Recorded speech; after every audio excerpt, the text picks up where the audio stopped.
South Africa Scenarios 2030 is a work in progress by NGO Indlulamithi SA Scenarios Trust, and they hope to inspire communities to influence change. The project is constantly reviewing the political, economic, technological, and even legislative prospects of the country, and they have some very interesting new insights into what the trajectory of the country, especially as we start the new year, really is.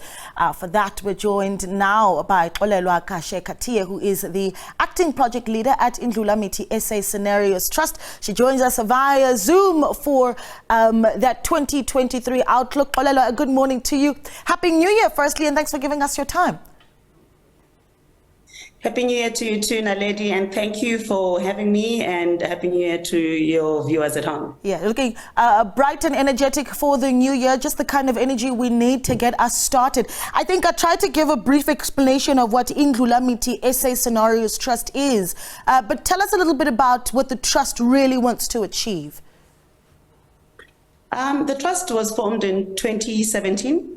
And at the time, as you will know, that we're dealing with various challenges in the country. And I mean, there was the notion of state capture that was emerging. It was on the tail end of the student uprising, more youthful uprisings also around the country. And as a result of that, we felt that there was a need to actually embark on a scenarios building process, because as we will recall, during the transition, we also embarked on scenarios, the Mount Fleur scenarios, which informed the democratic transition. So we felt it was actually a good approach to adopt a scenarios strategy to try and imagine the future. And that led us to the three Indlulamithi scenarios, which are Isibujwa, a divided South Africa, more divided than now. We also came up with Naila Walk, a South Africa which is choreographed in step with each other around the constitution. And lastly, the Gwara scenario, which is actually a state of lawlessness and disorder. And over the years, we've been measuring that, with the latest result showing us that we are deeply in Gwara, which is the less desirable scenario. Yeah, I mean, I'm looking at some of the data here, and you've got it, obviously, and as we do this, you'll talk to us about what the elements of each one would be, right? Where I'm looking at the numbers here, and you're seeing a lot of that green representing the Gwara, the you know, the chaos, I suppose, where you don't have a lot of unity, you don't necessarily have unity and diversity that we sing all the time as a country. But we're looking at, you know, going into 2023, so a lot of South Africans wanting to know, you know, what is this year going to look like for me economically? Should we start there? I know that you guys look at a 7-year scenario. You're looking at what the country could look like in 2030. But any idea of what your scenarios, prospects are really saying about what we can expect for this year and perhaps the next 2 to 3 years economically in the country? What we found interesting was that through the process of measuring the drift, where the pull was towards any of the three scenarios, as I've indicated, we found that we are in Gwara, which is a nation that is, you know, really demoralized, and it's a land of disorder. But what starts off that scenario is a state capture type of engagement. We did not even have the Zondo Commission then, but we had imagined something like that would happen, but then with absolutely no consequences. And as a result, there's a recapture of key institutions, and that leads to a complete erosion of state coffers. And in that Gwara scenario, we see lawlessness, shadow states emerging, especially at local level. But also in terms of the economy, we see a total collapse of the state. And that is also amplified with a South Africa that then goes to the IMF, cap in hand. We had imagined that would happen around 2024. But with the advent of COVID, as we have seen, we don't want to call them predictions, but what we wrote in those scenarios emerged during COVID, where we saw South Africa going to the IMF, which is something that would have led to a very angry electorate by 2024, but now that has happened. So what does that mean in terms of the state of our economy, but also what does it mean in terms of the political landscape? Because there is that resentment that is informed by everything that emerged. So as a result, now we are writing new scenarios, which incidentally speak a lot towards the economy this time around, unlike before, where it was more about leadership and about inequality and also resentment. But right now, what we've gotten as the drivers, this low growth trap of the economy. Yeah. But secondary to that, we're also seeing other issues that could potentially lead us to an even worse scenario. I mean, I want to just pick on a few points that you've made there, because you've said so much, and I want to try and unpack as much of it as possible. At the beginning there, you talked about the advent of shadow states at local government level, and that's speaking to a breakdown of government structures from a national point of view. What does that mean? I mean, what are examples of what those shadow states in South Africa have already started to look like at local government levels? Mm-hmm. I mean, we have seen the Auditor General's reports where it comes to government at local level. I mean, those are quite disheartening. And what is interesting is that there's no change. You know, we get audit report after audit report, and it seems to be getting worse. Where there at local level, we see this erosion of state coffers.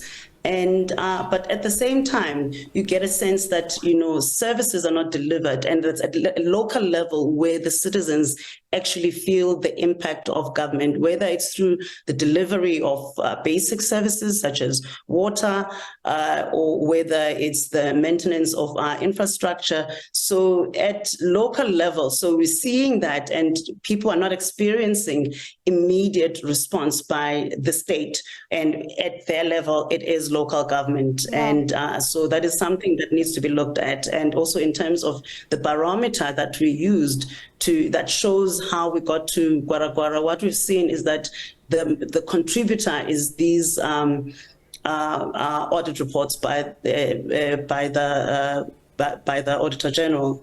Yeah, I mean, every time we get the release from the Auditor General, I think we hold our breath, and we know very much what's going to come out of it. And for the most part, we're not happy with what we get from the Auditor General's office because of the disarray that local government finds itself in so many parts of the country. Let's bring in some of the tweets, though. We're asking this question this morning on the agenda. What is it that you would like to see in 2023, whether it be for yourself or for the country, at the agenda _SABC. Let's bring up that tweet again and take a look at some of the thoughts that have come in. Malefatane says, good morning, Naledi. My hope for 2023 is to see new developments happening around our municipality, especially in our townships like Botshabelo. Opening of factories for creation of employment must be priority for our government. My wish is to see a healthy environment as well. Thank you so much for sending us that tweet, Malefatane. We'll take a look at that one. And then another one from Ntuduzo saying, good morning and happy new year. My hope for 2023 is for more people to get employed so they can put bread on the table for their families, for load shedding to end, and for me to make more money and start a business. Let this year be a year of great opportunities. And Ntuduzo, all the best with starting that business, and hope that you're able to create opportunity as you make that money as well in 2023. But Xolelwa, two tweets there from our viewers, a lot of them saying jobs, jobs, jobs, jobs, jobs. Any optimism that you're seeing there for 2023? I mean, we are in a difficult situation like any other country in the world. As a result of the pandemic, what we've seen is the intensification of all our existing pre-COVID challenges like unemployment, especially youth unemployment, which we all know is a ticking time bomb. The one tweet spoke to factories, which is something that's very important for our economic recovery. We know that the government has taken out this strategy for economic recovery, but that requires a lot of input from business, in particular big business, because we've already established that government is not capable of actually making us realize all these manufacturing ideas or expansion of the manufacturing industry. So it would require a more activist approach by big business, which is something that is difficult to do considering that business is actually more about profit. But considering where we come from as a country, it would be very, very important, and it has to be communicated well and managed well. Yeah, I think I want to talk a little bit about, the political scenario that we found ourselves walking into. I think towards the end of 2022, we certainly wrapped up the year with the 55th conference of the governing African National Congress. South Africans still uncertain about what to expect in terms of the tone of what the party really is saying from a policy point of view moving forward. A lot of that obviously is still going to come out in the next few days. But let's talk a little bit about the political stability in the country in 2023, especially when you consider that next year is a very big year for all political parties as we enter the national government elections. And so you'd expect that rallying to certainly take place over the coming year. Well, that's certainly going to feature, and that's interesting that in the new scenarios, one of the 26 variables we established was that of the character of the ANC with its intra-party conflict and factionalism, which is now in turn undermining public confidence. And as a result of that, as you correctly say, it leads to political instability, and which, it brings complexity now to the state, party, government, and nexus that we have. And that is something that's going to be emerging. In the past, as indicated, we always wrote it as leadership broadly, but this time around, going forward from this year, because the new scenarios now look from now on as post-pandemic towards 2035, what we've seen is the isolation of the ANC specifically, not just leadership in government or leadership in civil society or leadership, broadly in our country, but it is specific to that. And the issue of conflict and factionalism has been brought to the fore because it undermines that public confidence. Yeah, and I think a really big one as well, just as we go back to, we touched on jobs for a little bit, but towards the end of the year last year, you certainly saw Labour very much at loggerheads with employers, whether that be, particularly I think towards the end of the year, it was mainly the public employer in the country where the issue was around public wages. And you saw quite a bit of unity as well between the various Labour federations, SAFTU, COSATU, the Public Servants Association, really all of them coming out to try and get better working conditions and better pay for workers. Is that something that we expect to continue in 2023? We certainly didn't see a solid enough resolution of it towards the end of the year. And it certainly at some point felt like it could have a massive economic impact if we see these federations really taking to the streets with full force. For us, what is emerging in terms of Labour is actually the lack of representation of the unemployed. Because if you really think about it, Labour represents those who are not as vulnerable, especially when you look at the youth. If we've got 70% of the youth being unemployed, then who's representing their voices? Because they have no voice in the Labour movement. So you find that at the moment, Labour represent a fraction of even those who are in employment, because the more youthful Labour force does not seem to find Labour movements as attractive as before. And I think a lot of it's because of how unions have become so politicized, but also some of the more dominant Labour movements already have a seat at the table where they have, bargaining mechanisms with business or even the state, which is one of the biggest employers. But then when you look at the country in terms of our demographics and who is actually represented by Labour, then you get a different picture. And I think at a national level, we're looking at a different matter wherein we have to now find a way of finding representation for those who are not in employment or formal employment for that matter. It's a tough balancing act. It's a big responsibility, certainly for 2023. We also wrapped up the year with, just honestly harrowing footage of two teenage boys allegedly being assaulted by adult men at a pool at a resort in the Free State. We have had countless of these racist incidents in the country. I mean, there was another story of a man assaulted in the middle of the night, while driving around in his car by two men in the middle of the street. There have been so many of these incidents. Where are we going in terms of social cohesion in the country moving forward? It doesn't seem like we're making the progress that, 26, 27 years ago, we were really aiming to achieve as a country. Mm-hmm. It is so sad that, as you're saying, that this is getting worse. Even with the previous scenarios, we found that one of the key drivers was this issue of resentment and the lack of reconciliation, which leads to resistance, actually, to efforts for reconciliation. This time around, it's come out even strongly. And now, Naledi, what is even more frightening this time around as a driver, it's not just the description of this resentment as something that can be linked to the historical scar that we have because of our history, which then, affects the psychological well-being of the society, which tends to be very violent. This time around, it's come out as a driver that is going to inform internal security. So there seems to be internal security that is threatened by anger and distrust, and also issues such as this resistance to the sense of renewal. And these actually threats are not just internal, because we find that there's also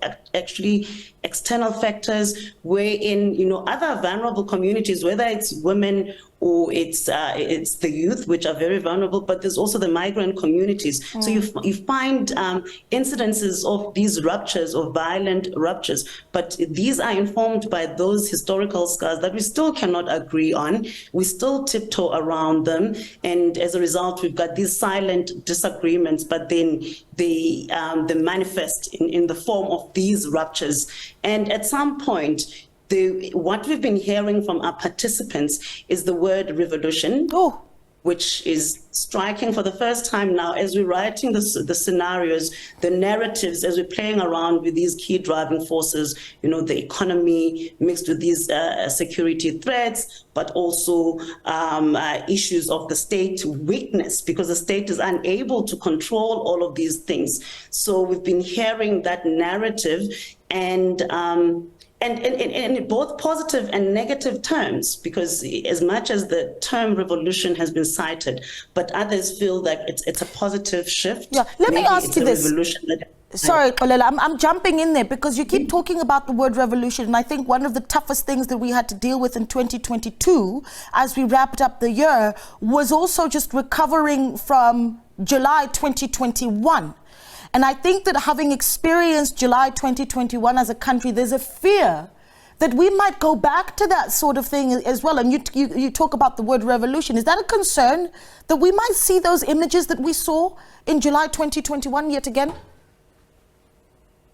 It is very likely that we will see a lot of that, because there is this internalized anger that's been there for a very long time, because we did not want to disrupt the rainbow nation, so to speak. But now you're finding that with young people, who don't have such a sentimental connection to the history like we do. Even the example you used of those young fellows there at that resort, you could see the young people's anger as well and fighting back. And these are not isolated incidences. We tend to just put a band-aid over it or name it service delivery demonstration, but we do have a culture and a heritage of violent protest.